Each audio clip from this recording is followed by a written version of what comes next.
Ya, bienvenidos a la ayudantía cero de Mat 235. Entonces, al tiro me disculpo por tener que mandarles una grabación, pero estoy en Brasil y sin computadora. Aquí estoy en la biblioteca. Espero también si hay algún problema de audio que no sea muy grave. Ya, entonces la mayoría de las cosas las vamos a repetir de nuevo en la ayudantía uno presencial, sincrónico, para que me hagan todas las preguntas, pero creo que es muy bueno que intenten primero ustedes esta ayudantía cero, las propiedades y, digamos, no perder una clase de ayudantía porque sí. Entonces, quiero recordar tres cosas. Primero, los números complejos son, ¿cierto? Un R espacio vectorial de dimensión 2 en el que todos los numeritos complejos se pueden escribir de la forma z igual x más y con el x y el y números reales, y además estos numeritos son únicos, siempre. Entonces siempre tengo una descomposición, solo que ustedes ya saben, donde el x que aparece aquí es la parte real del número complejo z y el y que aparece aquí es la parte imaginaria del número complejo z. Entonces, como solo para hacer un poco esto más en abstracto, que sepan que entonces tomar parte real es lineal con respecto a los números reales, es decir, que si yo tomo la parte real de, no sé, 3 veces z, eso es lo mismo que 3 veces la parte real de z, es decir, el 3 sale para afuera, pero es R lineal, notar, no C lineal, es decir, yo nunca voy a tener que la parte real del producto de dos números complejos, no sé, z1 y z2, en general esta cuestión es distinta a la parte real de z1 por la parte real de z2, o de, no sé, z1 por z2, ¿ok? Lo mismo para la parte imaginaria, en general no es multiplicativa, en general no es C lineal tampoco, pero sí es R lineal, multiplicar por un numerito real lo saca para afuera. Y como es R lineal y C es un espacio vectorial de dimensión 2, yo para entender estas dos funciones lineales me basta con saber cómo actúan sobre una base. Me basta para calcular la parte real de A más BI. Bueno, si es R lineal, entonces separa la suma en la suma. Entonces me queda real de A más real de BI. Y A es lo mismo que A por 1, ¿cierto? Y B por I, bueno, es B por I, lo voy a dejar así por el momento. Por lo tanto, como el A sale para afuera, esto es A veces la parte real de 1 más B veces la parte real de I. Ya habíamos dicho que la parte real de I es 0 y que la parte real de 1 es 1. Entonces esto me da A, que es justo lo que esperaría. La parte real de A más BI es A. Y tengo el mismo calculito para la parte imaginaria. La parte imaginaria de A más BI, simplemente B. No tan importante, no me vayan a poner que es BI, que a veces uno está tentado a decir eso, como que esta entera es la parte imaginaria. No, la parte imaginaria es un número real. Y también tenemos la función conjugar, que a falta de mejor notación la voy a escribir así, y que de nuevo es R lineal, que manda el 1 en el 1 y que manda I menos I. Por lo tanto, si yo tengo el conjugado de A más BI, esto es el conjugado de A más el conjugado de BI, y esto sería el mismo A menos BI. Es decir, el conjugado es como cambiarle el signo a la parte imaginaria, si quieren. Y a diferencia de la parte real y la parte imaginaria, conjugar sí es multiplicativo. Es decir, si yo tengo un z1 y tengo un z2, el conjugado sí es el conjugado de z1 por el conjugado de z2. Entonces esto es sencillo de demostrar. Escribo el z1 como a más bi, escribo el z2 como x más y, saco el producto, ax menos by, y la parte imaginaria también la escribo, que sería, si hacemos el producto término a término, ¿verdad? Sería a por i más b por x. Y entonces puedo calcular el conjugado de esto, que sería simplemente cambiarle el signo aquí a la parte imaginaria. Y también puedo calcular el conjugado de cada uno y ahí recién multiplicar. Y es lo mismo. Entonces me queda a menos bi por x menos y, que es justamente a x. Luego me queda menos b y cuadrado es menos 1, así que me cambia el signo, y me queda menos y veces bx más ay, o si quieren ay más bx. Entonces tengo la propiedad de que es multiplicativa. Y luego tengo también la función módulo, que es la que me manda un número. Aquí le pude haber puesto r mayor o igual que 0, aunque no está incorrecto ponerle c, que es el que me toma un número complejo z y me lo manda a la raíz cuadrada de z por z conjugado. Y eso es todo. Está bien definido porque z por z conjugado es mayor o igual que 0. Siempre. ¿Por qué z por z conjugado es siempre mayor o igual que 0? Porque z por z conjugado es lo mismo que a más bi por a menos bi, que es a cuadrado más b cuadrado. Y eso es mayor o igual que 0 porque a y b son números reales. Puedo sacar raíz cuadrada. Entonces fui muy rápido en esta parte porque son propiedades básicas. Lo siguiente que tenemos, que ya sí es del curso de análisis complejo, es la definición de una función holomorfa. Que una función holomorfa es una función que va de los complejos en los complejos, como podría ser por ejemplo la que me manda z en z cuadrado. Ya partimos realmente con lo que es el análisis complejo, con la definición de función holomorfa y de diferencial en el sentido complejo. Entonces hay todo un embrollo con este tema. Yo lo voy a explicar a mi manera y como creo que es correcto. Pero a veces puede ser un poco un embrollo. Entonces, ¿qué significa ser diferenciable en el sentido complejo? Es lo más natural que podemos pedir. Es solo que el límite de este cociente típico exista donde el h del cociente varía en todos los números complejos. Entonces, si el plano complejo lo dibujo como R2 y no sé, el Z0 está acá, entonces el h al acercarse a si quieren el Z0 más h, al acercarse a Z0 puede venir desde cualquier dirección en el plano y desde cualquier camino hacia el Z0. Igual que en Mate 3, donde nos tomábamos límites desde distintas direcciones, ¿verdad? Es pedir eso en el fondo. Aunque con una pequeña sutileza, en Mate 3 aquí hay un módulo abajo. Aquí no hay un módulo, importante. Y eso me da entonces la noción de ser diferenciable en el sentido complejo. Que no vayan a creer, al menos como lo explico yo, que es lo mismo que holomorfía. Porque que una función sea holomorfa no es solo en un punto, digamos, no es solo pedir que sea diferenciable en ese punto, en el sentido complejo incluso. Es pedir que en toda una vecindad del punto yo tenga diferenciabilidad en el sentido complejo. Es decir, si mi punto era Z0, yo estoy pidiendo que en toda una vecindad de Z0 la función sea diferenciable en el sentido complejo, aunque sea una vecindad muy pequeña. Eso hace una gran diferencia a la hora de demostraciones, pero a la hora de cálculos no se compliquen mucho. A la hora de cálculos lo que nosotros vamos a chequear todo el rato son las ecuaciones de Cauchy-Riemann, y estas nos van a decir dónde la cuestión es diferenciable en el sentido complejo. Si nosotros vemos que es diferenciable en el sentido complejo en todo el plano, estamos felices, pues. Es holomorfa en todo el plano. Chao. Si resulta que no es diferenciable en el sentido complejo en ningún punto, no es holomorfa entonces tampoco en ningún punto. Y lo único interesante es que si es quizá es diferenciable en el sentido complejo en un solo punto, digamos en el origen, vamos a tener un ejemplo explícito más abajo, ¿no? No es holomorfa en ningún lado, porque es diferenciable en el sentido complejo en un puro punto. Y si yo quisiese decir que es holomorfa en ese punto, necesitaría toda una vecindad de ese punto donde es diferenciable en el sentido complejo, y no la hay. Lo que sí yo tengo es el siguiente resultado, que está enunciado y es un poco distinto a lo que presentó el profe en clases, lo sé, pero es cierto y creo que prefiero presentarlo así.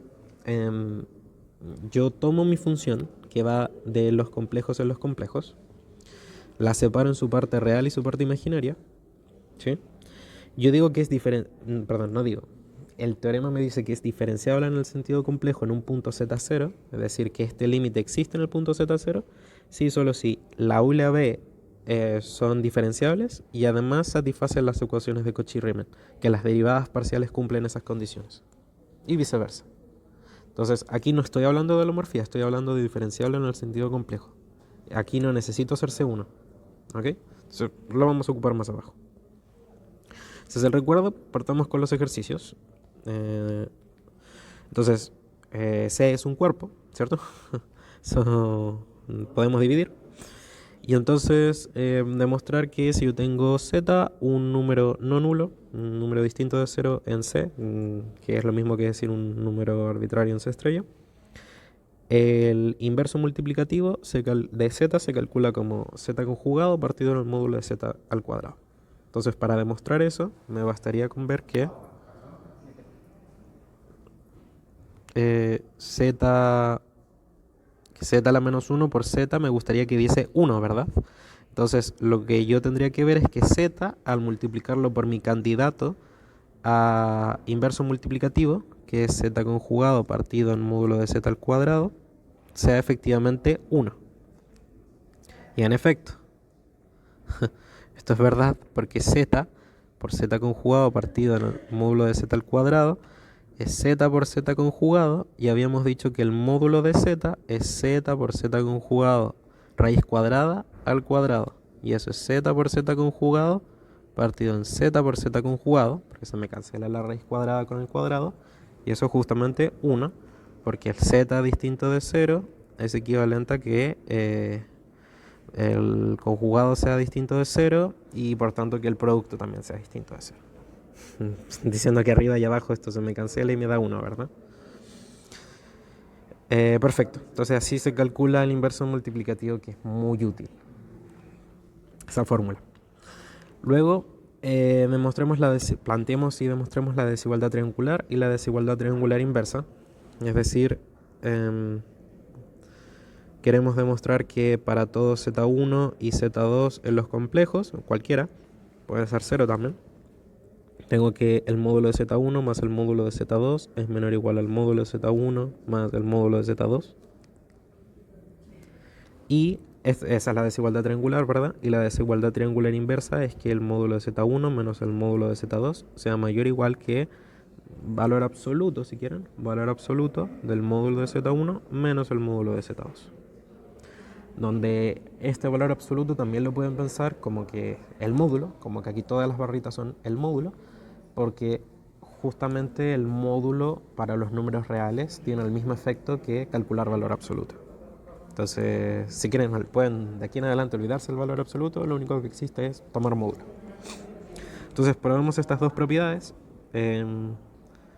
Podríamos asumirlas, pero las voy a probar porque hay que hacerlo una vez en la vida. Entonces, veamos que se tiene que los cuadrados son cumplen la desigualdad. Basta con ver esto porque es todo mayor o igual que 0. Entonces, ver esta desigualdad es equivalente a ver que los cuadrados cumplen la desigualdad. Y entonces desarrollemos. Si yo tengo que el Z1 es A más BI y el Z2 es X más YI, entonces tengo que el módulo de Z1 más Z2 cuadrado es,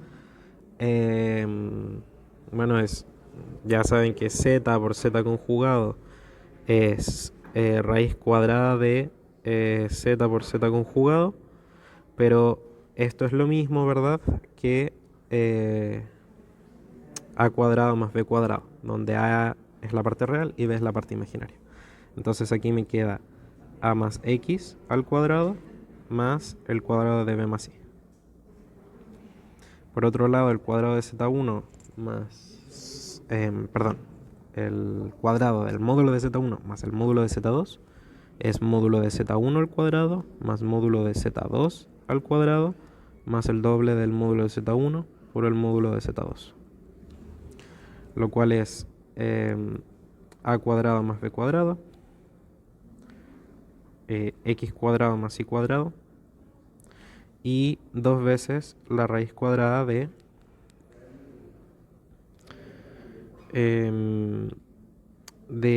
A cuadrado más B cuadrado por X cuadrado más Y cuadrado. Y entonces puedo desarrollarlo de arriba también. Me da A cuadrado más X cuadrado más B cuadrado más Y cuadrado más 2AX más 2BI. Se me cancelan varios de estos términos, ¿verdad? Estos primeros 4 con estos primeros 4. Y entonces para ver la desigualdad, me bastaría con ver. Me bastaría con ver que ax más bi es efectivamente menor o igual que raíz cuadrada de a cuadrado más b cuadrado por x cuadrado más y cuadrado. Pero me doy cuenta de lo siguiente, lo que está al lado izquierdo es justamente el vector AB producto punto con el vector XY, en el sentido de álgebra lineal y de mate 3, ¿sí? Producto término término. Y el lado derecho es justamente la norma del vector AB por la norma del vector XY. Y esta desigualdad es cierta justamente porque esto es lo que enuncia Cauchy-Schwarz. Bueno, de hecho Cauchy-Schwarz es incluso mejor, que es ahí con un valor absoluto. Entonces estoy feliz, la desigualdad triangular se deduce entonces de Cauchy-Schwarz, y haciendo este cálculo feo. Y para la desigualdad triangular inversa, que la vamos a ocupar mucho, tengo lo siguiente. Puedo escribir el módulo de Z1 como el módulo de Z1 menos Z2 más Z2, y ahora ocupar la desigualdad triangular para que me dé módulo de Z1 menos Z2 más módulo de Z2. Paso restando, me queda que módulo de Z1 menos módulo de Z2 es menor o igual al módulo de la resta. Y haciendo el argumento análogo, intercambiando los roles de Z1 y Z2, me queda que el módulo de Z2 menos el módulo de Z1 es menor o igual al módulo de Z2 menos Z1. Ustedes se convencerán que en general yo tengo que el módulo de menos Z es lo mismo que el módulo de Z, ¿verdad? Entonces aquí tengo módulo de Z1 menos módulo de Z2. Y por tanto, esta expresión que tengo al lado derecho es mayor o igual que este numerito, no sé, que se llama Juan, ¿cierto? Y este numerito de acá, que es justamente menos Juan. Y entonces si yo tengo un número que es mayor o igual que Juan y menos Juan, entonces mayor o igual al valor absoluto de Juan. Porque el valor absoluto lo único que va a hacer es o cambiar el signo o no cambiarlo. Entonces ya sea que aplique valor absoluto o no, lo que está al lado derecho es mayor o igual. Mayor o igual que el valor absoluto de Juan, que es módulo de Z1 menos módulo de Z2.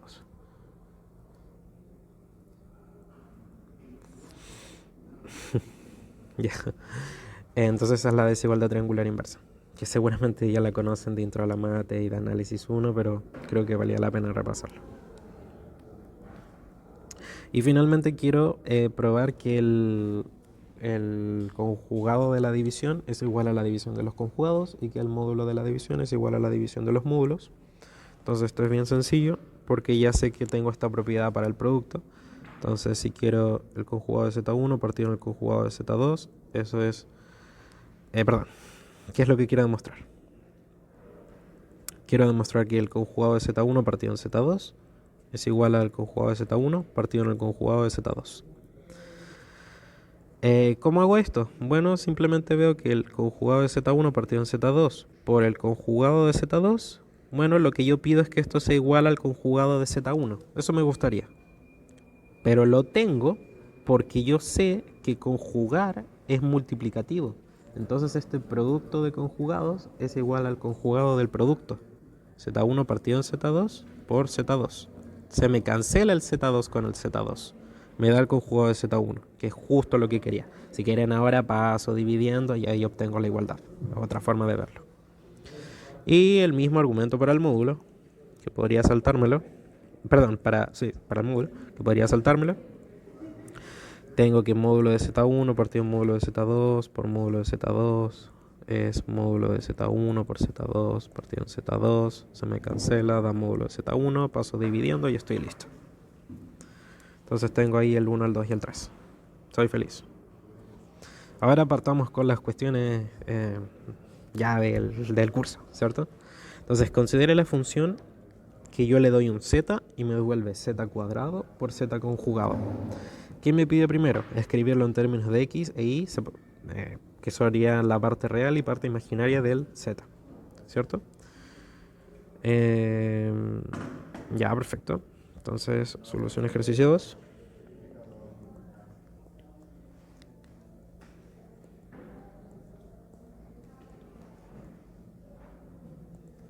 Entonces tengo que f de x más y sería x más y cuadrado por x menos y. Podemos desarrollar, entonces sé multiplicar término a término, c cuadrado de binomio. Sé que entonces esto da x cuadrado menos y cuadrado más 2xy, ¿cierto? Por x menos y. Y ahora puedo multiplicar término a término. Y sé que entonces que esto me da x por x cuadrado menos y cuadrado. Es decir, parte real con parte real. Luego parte imaginaria con parte imaginaria. Y luego sumo la parte imaginaria como corresponde, que sería 2x cuadrado por y menos y al cubo. ¿Sí? Entonces la idea es que puedan hacerlo con esa velocidad y esa destreza en sus cálculos, de no me escriban el tremendo choclo, sino que vayan haciendo los cálculos mental pero ordenado. Ojalá esté bien, la verdad, si no paso vergüenza. Ya. Y ahí lo escribimos en términos del x y y, separando la parte real de f de z de la parte imaginaria de f de z.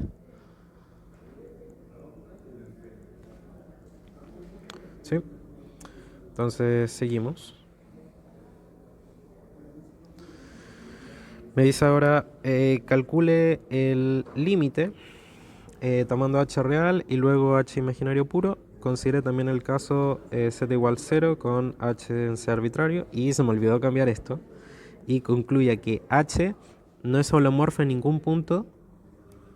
Y eso es todo. No es holomorfo en ningún punto. Ahora, lo que yo sí tengo es que f es diferenciable en el sentido complejo, en el cero.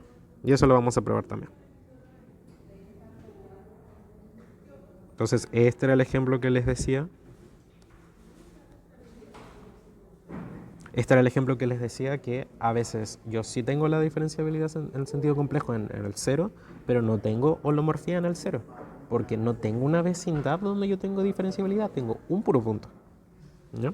Entonces calculemos los límites y veamos dónde existen y dónde no existen. Pero si yo quiero probar que un límite no existe, que esto sucede en los complejos, que es como lo mismo que R2, me basta con encontrar dos direcciones donde esos límites en el fondo sean distintos. Y si yo quiero ver que sí existe, ahí ya tengo que ponerme a ocupar propiedades. Entonces veamos primero que no existe. Bueno, calculemos qué pasa. Entonces, si yo quiero f de z más h menos f de z todo partido en h,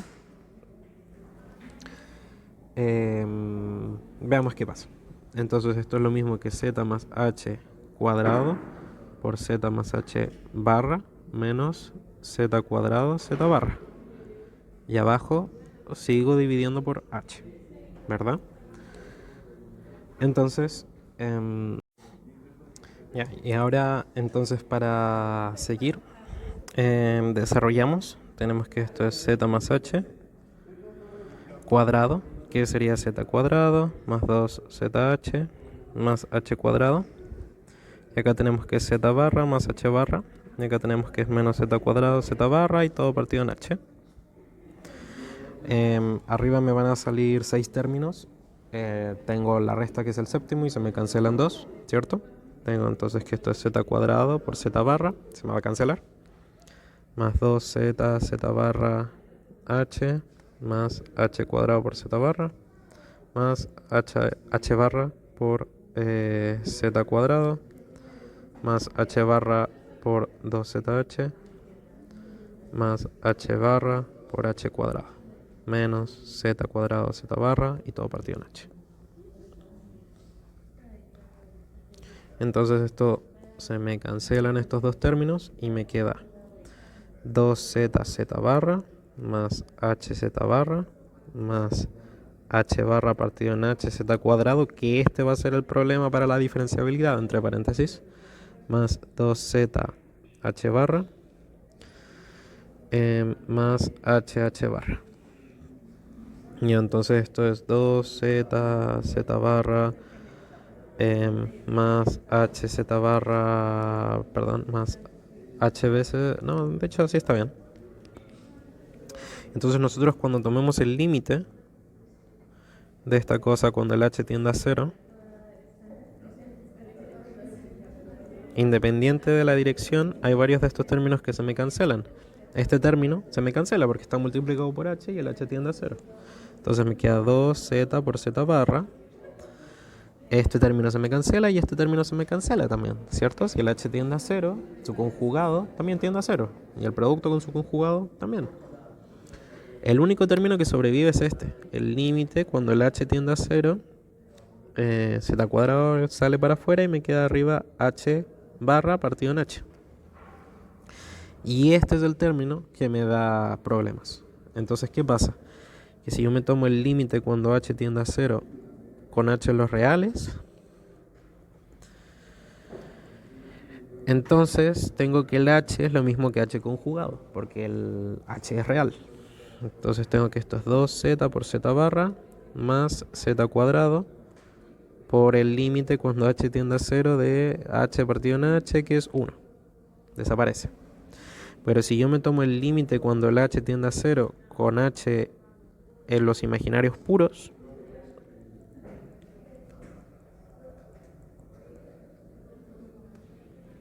el límite sería distinto. Si es un imaginario puro, entonces h es de la forma i veces x, o sí, bueno, i veces x, con x un número real, y por tanto el conjugado de h es el conjugado de ix, que es menos ix, que es menos h, es decir, le cambia el signo simplemente. Entonces me quedaría 2z por z barra más z cuadrado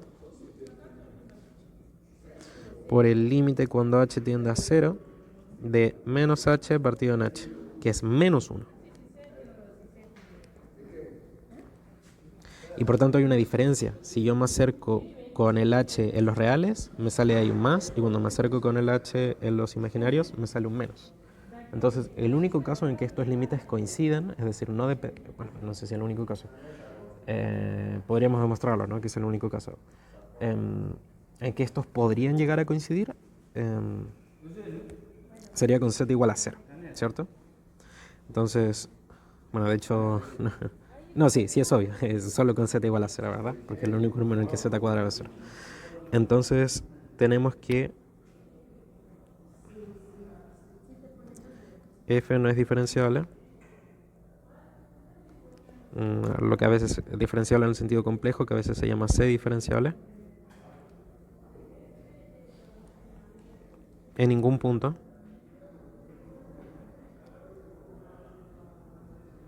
excepto en 0. Quizás en 0. Y veamos que sí es diferenciable en 0. Para eso me tomo el límite cuando h tiende a 0 de f de h menos f de 0 partido en h. Y esto es el límite cuando h tiende a 0 de h cuadrado por h barra menos 0 partido en h. Y esto es simplemente el límite de cuando h tiende a 0 de el cuadrado del módulo de h. Y eso es claramente 0. Por tanto, en particular sí existe. Y sí tengo la diferenciabilidad. Ahora, ¿cuál es el problema? Que en ninguna vecindad del 0 tengo esta diferenciabilidad. Entonces, el f no es holomorfa, porque es compleja diferenciable solo en un punto.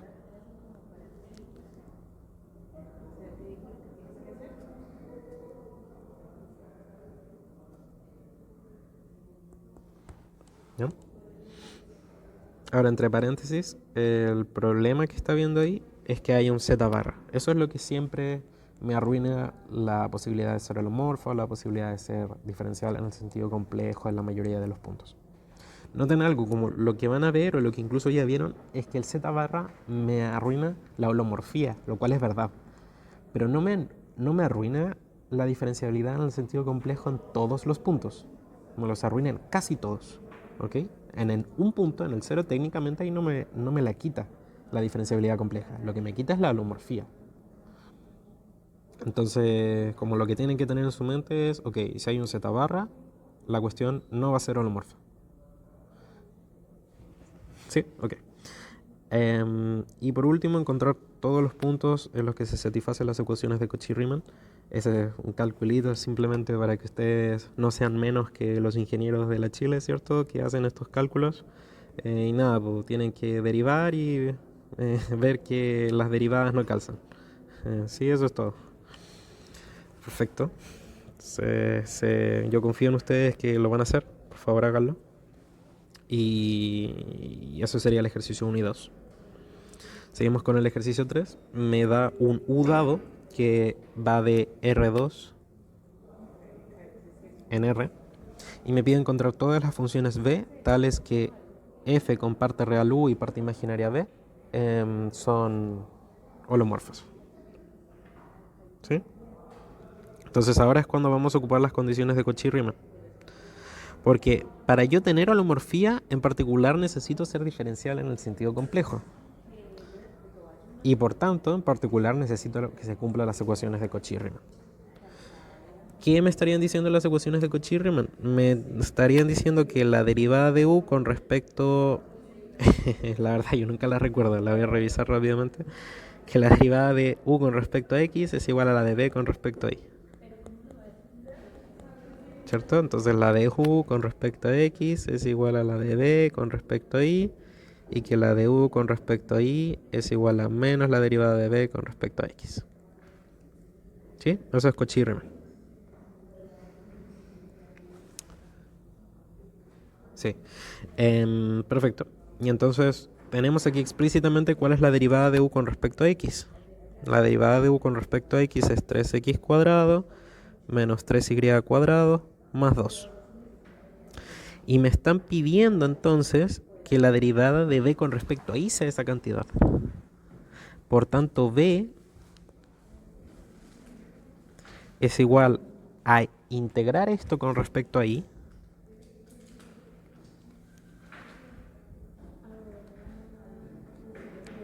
¿Cierto? Ahí integré con respecto a Y.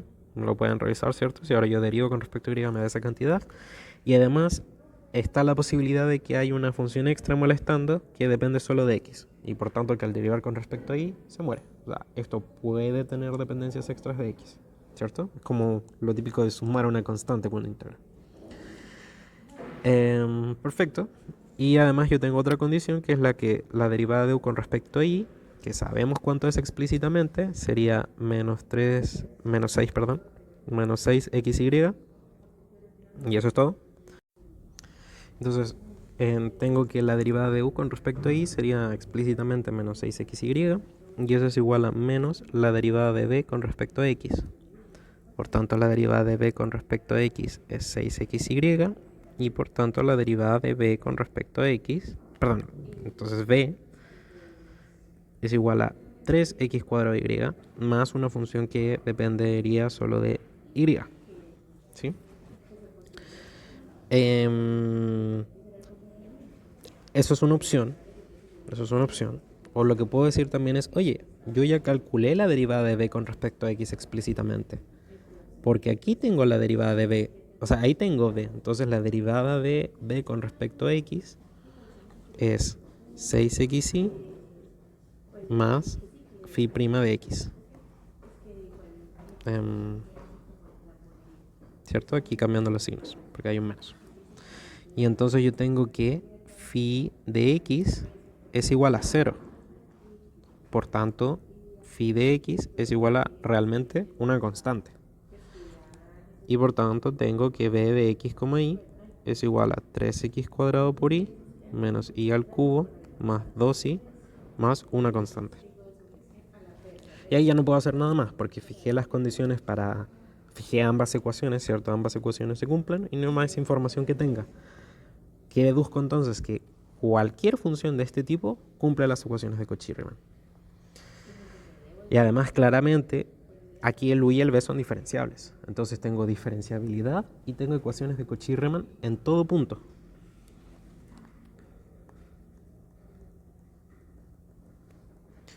Satisface diferenciabilidad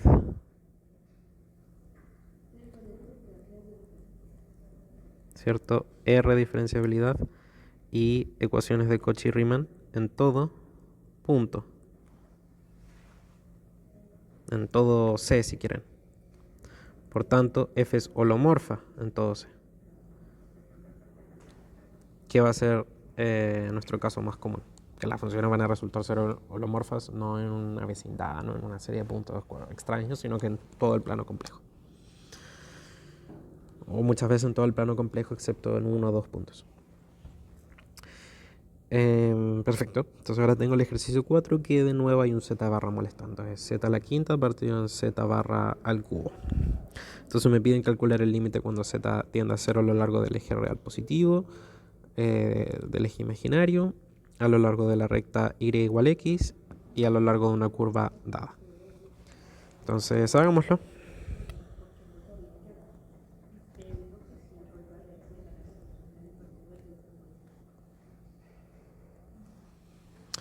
Entonces, primero hacerlo con el z en el eje real positivo. Entonces z los reales y por tanto z barra igual z. Y entonces ahí g de z no es nada más y nada menos que z cuadrado. Y entonces tengo que el límite cuando z tiende a 0 de g de z sería 0.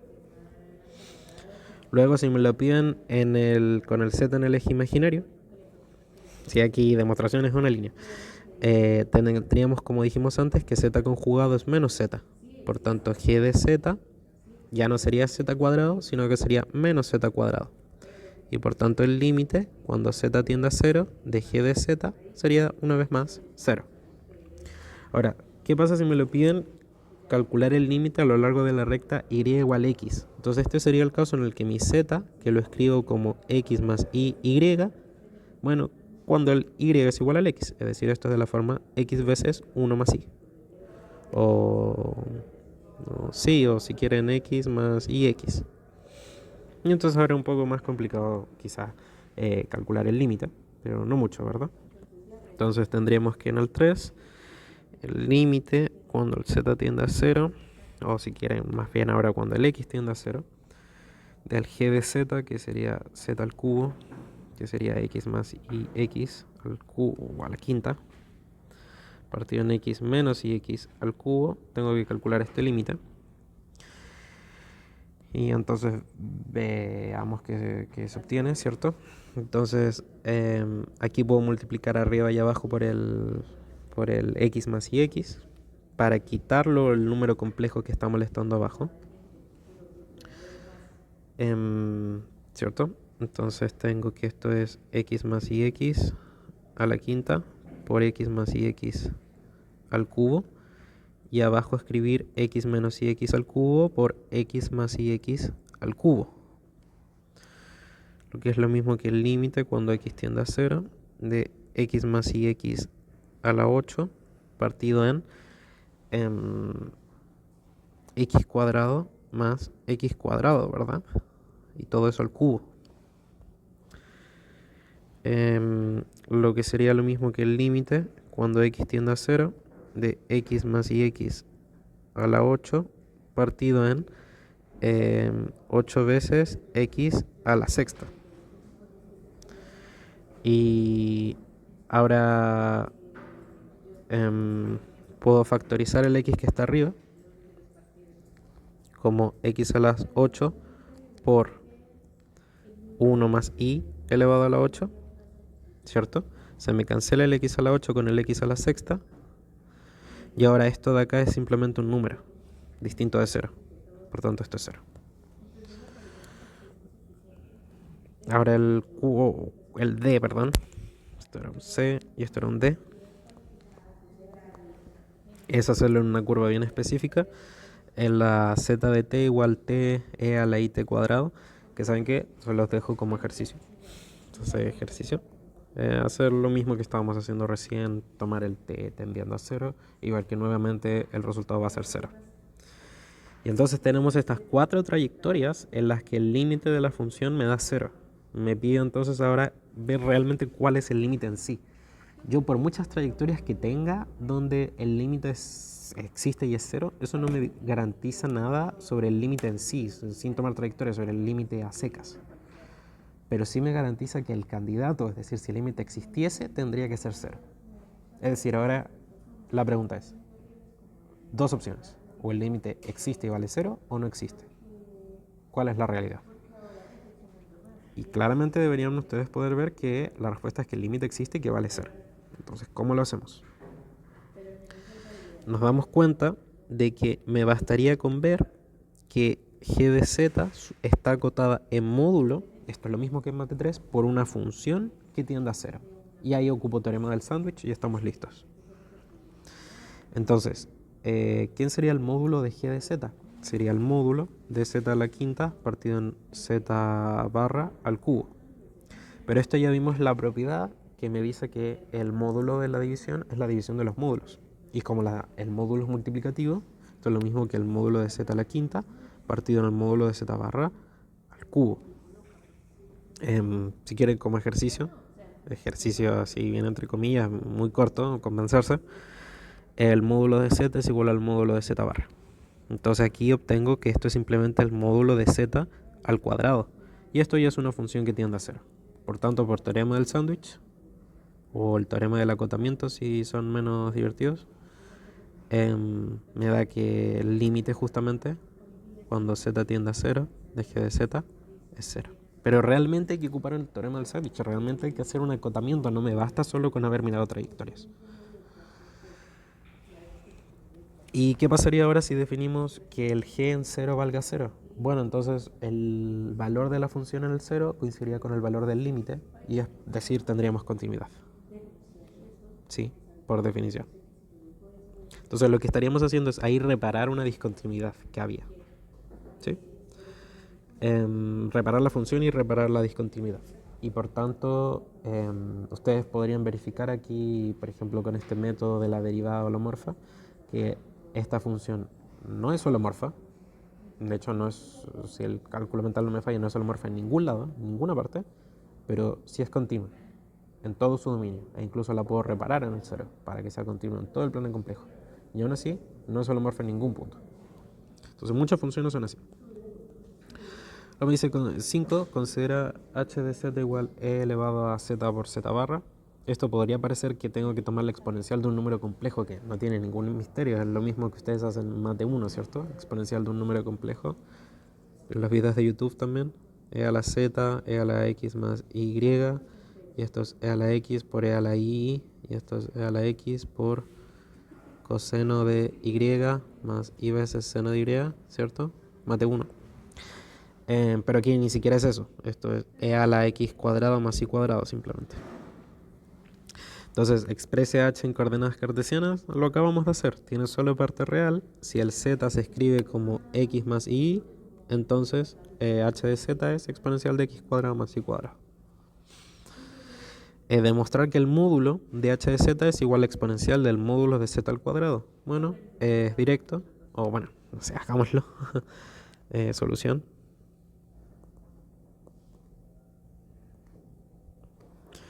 Módulo de h de z es igual al módulo de la exponencial, pero para los números reales el módulo coincide con el valor absoluto simplemente. Y el valor absoluto de la exponencial, que siempre es un número mayor o igual que 0, es la misma exponencial. Exponencial de x cuadrado más y cuadrado. Pero x cuadrado más y cuadrado es justamente z por z barra, y esto era el h de z. Y esto también es exponencial del módulo de z al cuadrado. ¿Sí? Entonces es una función real, coincide con su módulo, z por z barra, lo mismo que el cuadrado del módulo de z. Tengo todo eso. A mí se investiga si h satisface las ecuaciones de Cauchy-Riemann. Entonces, sencillo. El u de xy sería exponencial de x cuadrado más y cuadrado, y el b de xy sería 0. Y entonces la derivada de u con respecto a x sería 2x exponencial de x cuadrado más y cuadrado, pero la derivada de u con respecto a y, perdón, de b con respecto a y, sería 0, que en general es distinto de 2x e a la x cuadrado más y cuadrado, ¿verdad? Excepto, ¿cierto?, en x igual 0. Y la derivada de u con respecto a y sería 2y exponencial de x cuadrado más y cuadrado, pero la derivada de b con respecto a x sería 0. Entonces, solo se satisfacen en x igual y igual 0. Y entre paréntesis, el límite cuando h tiende a 0 de h de c pucha, h de h. Maldición. No sé, el z tendiendo a 0 de h de z menos h de 0 partido en z. Pueden verificar que sí existe esta cuestión, sí es diferenciable en el 0, pero entonces de nuevo no vamos a tener que ser holomorfa. Y de nuevo, la misma situación que antes. Tenemos la diferenciabilidad, ni siquiera pensar en diferenciabilidad, tenemos las ecuaciones de Cauchy-Riemann en un puro punto, entonces no es holomorfa en ningún punto del plano complejo, porque no es holomorfa en ningún abierto.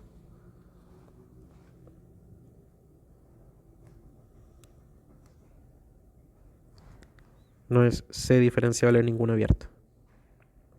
No vacío.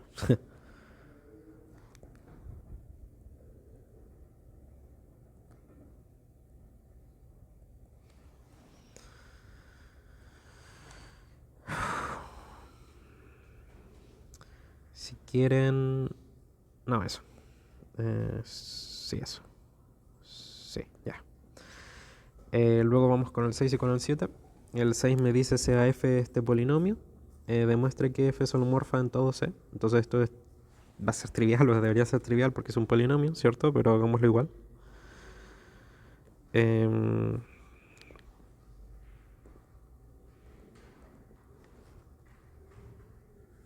Entonces, es claro de la definición que suma de funciones holomorfas es holomorfa. Y lo que podríamos hacer es probar que el producto de funciones holomorfas es holomorfa, ¿cierto? Y nada, por tanto esto es suma y multiplicación de funciones holomorfas, entonces también es holomorfa. Entonces, no sé, probemos que... o si quieren que satisfacer las ecuaciones de Cauchy-Riemann. Si yo tengo dos funciones que satisfacen las ecuaciones de Cauchy-Riemann, entonces la suma también la satisface. Entonces si quieren escribamos f de x, y, separémoslo en dos partes, como, no sé, pongámosle s de x, y más i veces t de x, y, y acá pongámosle sigma de x, y más i veces, pucha, no sé, p de x, y. Y entonces veamos qué pasa con la suma. Bueno, trivial, ¿cierto? La derivada es lineal, entonces las f más g satisface Cauchy-Riemann.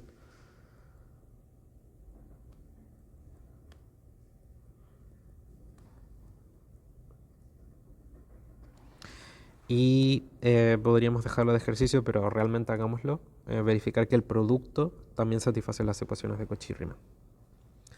Entonces, ¿quién sería el producto acá? Bueno, el producto sería parte real por parte real menos parte imaginaria por parte imaginaria. Más i veces parte real con parte imaginaria. Estoy grabando, ¿verdad? Sí.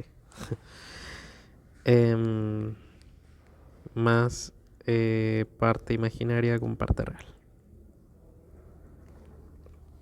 Este es mi u y este es mi d.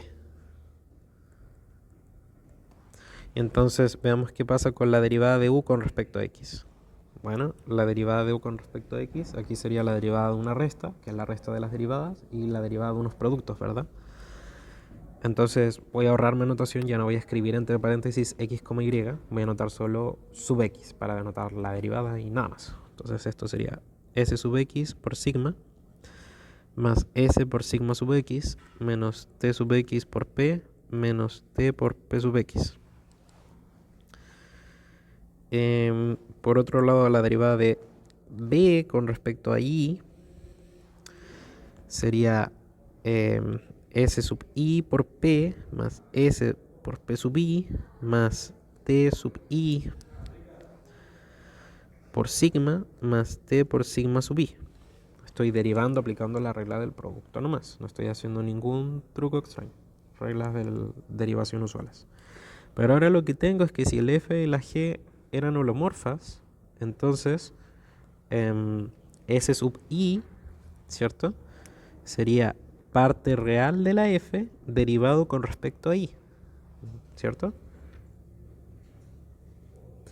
Y yo tengo por las ecuaciones de Cauchy-Riemann que esto es menos la derivada de la parte imaginaria con respecto a x. Entonces esto es menos t sub x por p. Para p sub i tengo algo parecido. Tengo que la derivada de p con respecto a i tendría que ser lo mismo que la derivada de sigma con respecto a x. Entonces esto es lo mismo que la derivada de sigma con respecto a x. Y luego la derivada de t con respecto a i sería lo mismo que la derivada de s con respecto a x, sin ese sino menos que puse sin motivo. Entonces sería s sub x por sigma, y la derivada de sigma con respecto a y sería menos la derivada de p con respecto a x. Y ven que estas dos expresiones justamente calzan. Y por tanto tengo la igualdad. Tengo que u sub x es igual a b sub y. Análogamente, pueden hacer el calculito, entretenerse haciendo el calculito de que u sub i es igual a menos b sub x. Por tanto, tenemos Cauchy-Riemann para f por g. Y entonces, si f y g eran holomorfas, entonces se satisfacían Cauchy-Riemann en todas partes y eran diferenciables, por lo que el producto es diferenciable. Entonces, escribámoslo.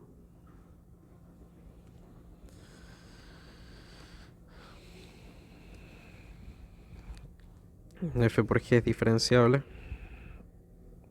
en C, R diferenciable. Y f por g acabamos de ver que satisface Cauchy-Riemann en todas partes. Y por tanto, tengo por el teorema que f por g es C diferenciable en todas partes.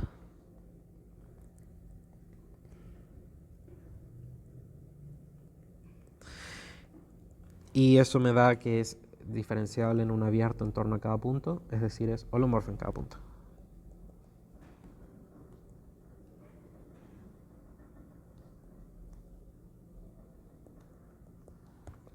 Ya, pues, y entonces ahora cualquier polinomio, concluimos que cualquier polinomio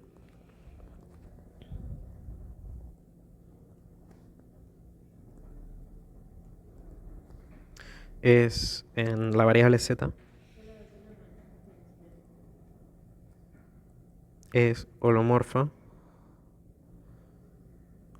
¿no? O no, supongo, en todo C.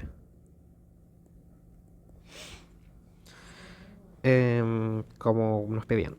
Y ahora queremos ver, y este es un ejercicio muy entretenido. De hecho, aquí un italiano me explicó cómo hacerlo sin álgebra, sin ningún cálculo, que es la idea, ¿no? Que queremos, con pura topología, que es ver que si f mapea al círculo unitario en una curva real, es decir, yo parto aquí con el plano complejo, tengo el círculo unitario, tengo mi f, esta cuestión lo mapea a la recta real. Es decir, mapea un círculo en un segmento, en algo que está contenido a la recta real. Encontrar que esas condiciones deben satisfacer A, B y C. Entonces esto no es nada fácil.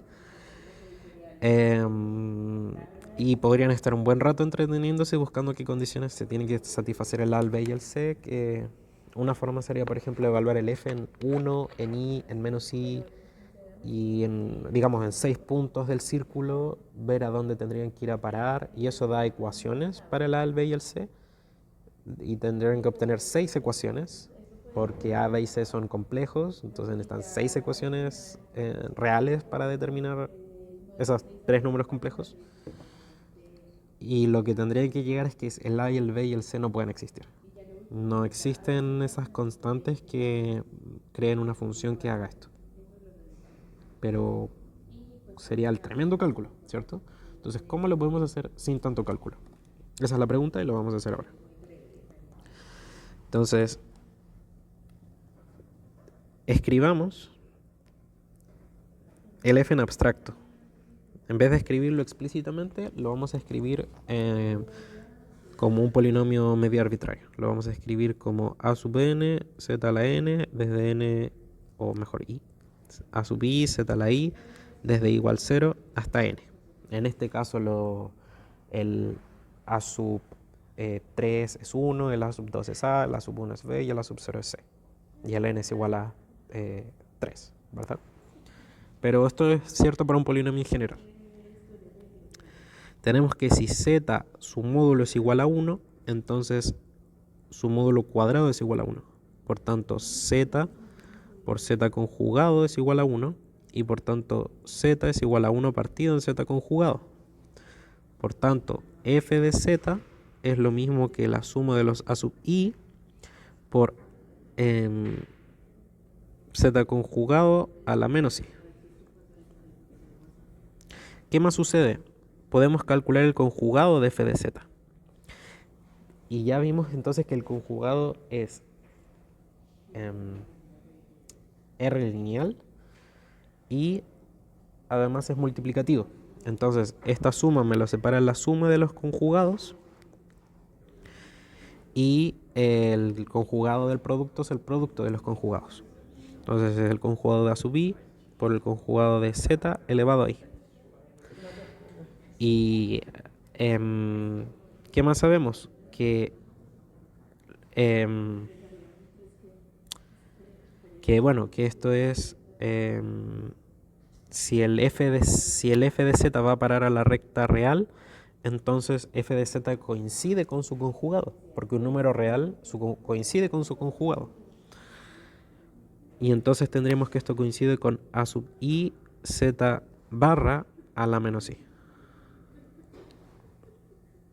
O también puedo quitar el barra, aquí ponerla a la menos i y aquí ponerla a la más i. ¿Cierto? Y entonces ahora puedo multiplicar por z a la n. Me queda entonces que z a la n de ahí barra z a la menos i es igual z a la n igual 0 a la n ahí z a la i. Y entonces esto es la suma desde i igual 0 hasta n de ahí barra z a la n menos i. Y esto es igual a la suma desde i igual 0 hasta n de ahí z a la n más i. Pero entonces aquí tengo yo la igualdad de dos polinomios. Y la igualdad de polinomios es término a término. Por tanto, si yo tengo que estos dos polinomios son iguales término a término. ¿Pero qué tengo? ¿Cuál es el grado del polinomio al lado derecho? Bueno, es de grado 2n. Pero además, ¿cuál es, digamos, su término no nulo más pequeño? Su término no nulo más pequeño tiene grado n. Tiene grado n. Entonces esto es a sub 0 por z a la n más otras cosas de grado mayor. En cambio acá a la izquierda es el término incluso el más grande, es z a la n, más otras cosas de grado menor. ¿Cierto? Perdón, esto es con i igual a 0. Ahí sí. Entonces, para yo tener esta igualdad, concluyo que tengo que tener que a sub 1 es 0, a sub 2 es 0, a sub 3 es 0. Todos los numeritos estos son 0, ¿cierto? Excepto eventualmente la sub 0, que es igual a su conjugado, simplemente para tener la igualdad de polinomios. Nada más que eso.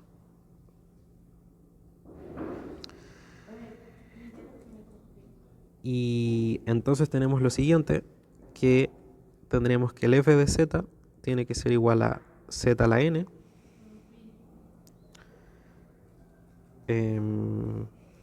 creo que aquí puedo tener un error. Y entonces en particular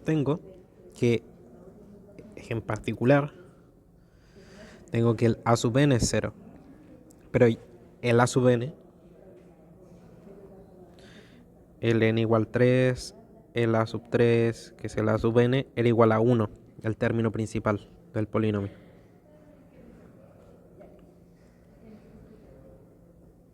Entonces, de hecho, la única forma en la que esto podría pasar es que el a sub 0 sea real y todos los otros a sub i sean 0. Es decir, que el f de z es constante. Entonces, la única forma de que esto pueda suceder es que este polinomio en verdad era el polinomio constante y que va a parar a un número real. Si no, no se puede.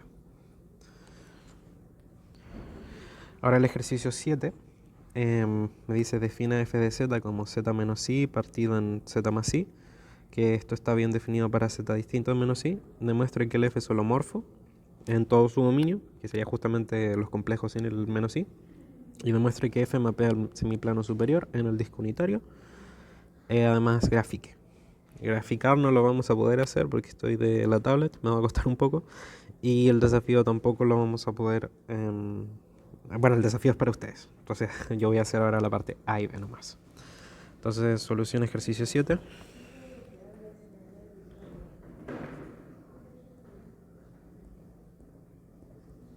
Probar que el f es holomorfo.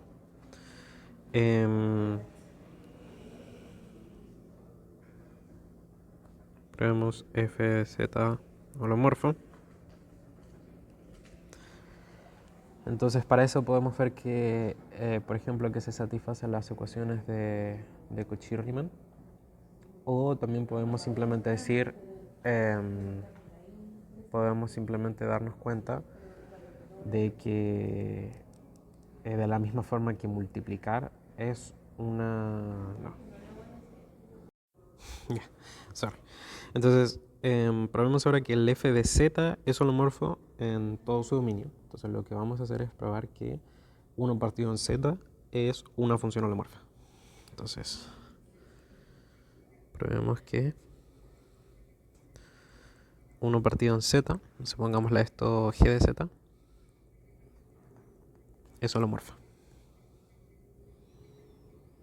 Esto es muy fácil.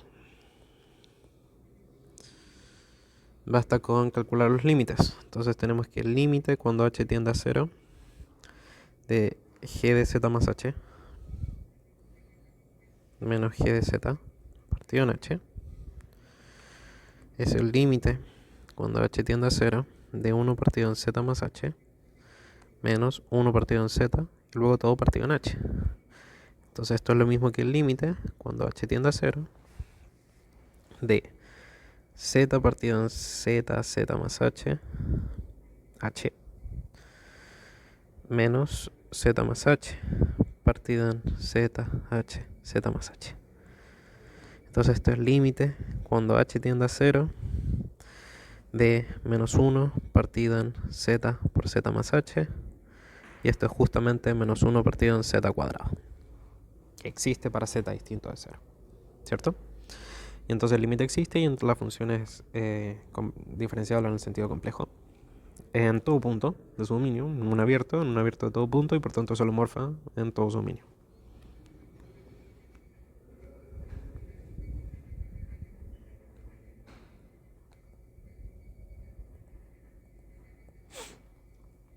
Si quieren, entre paréntesis, C sin el origen es abierto.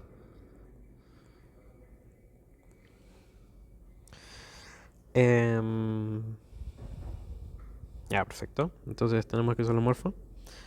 Y luego f entonces es simplemente álgebra de funciones holomorfas.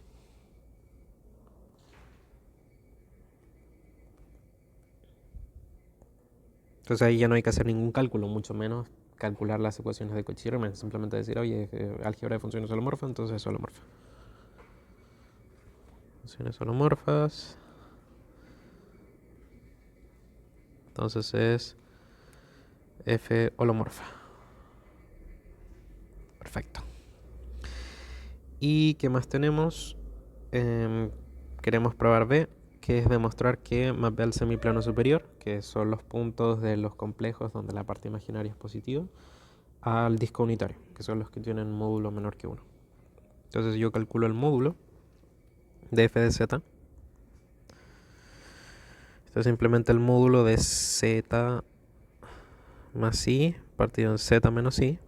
Y esto es justamente el módulo de z más i partido en el módulo de z menos i.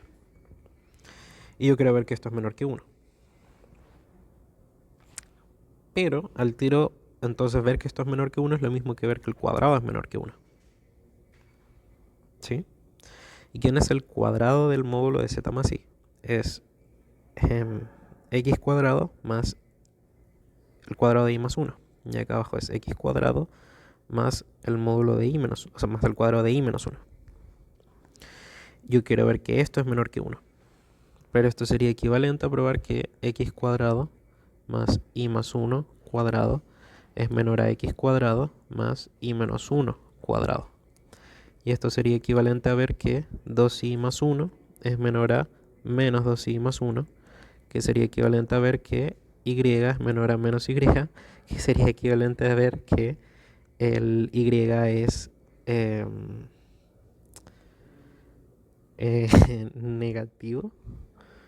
Tengo un error, ¿no? Ah, sí, puse todos los signos al revés, sorry. Aquí era menos más, menos más. Esto no pasaría en una ayudantía presencial. Menos más, menos más. Y me quedaría que esto equivalente a que 2i sea positivo, que es equivalente a que i, que es la parte imaginaria de z, sea positivo, que es justo lo que teníamos. Entonces efectivamente el f de z va a parar al disco unitario, que es lo que quería probar.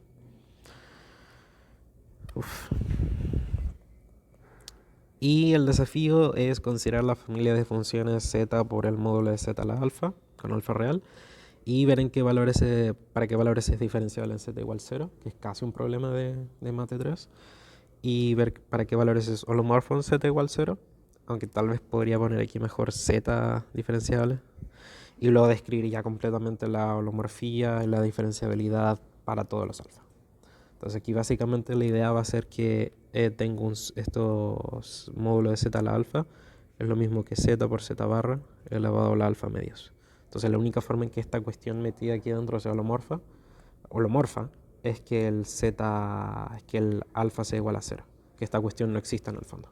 Porque si no, por el simple hecho de tener un z barra, voy a perder la holomorfía.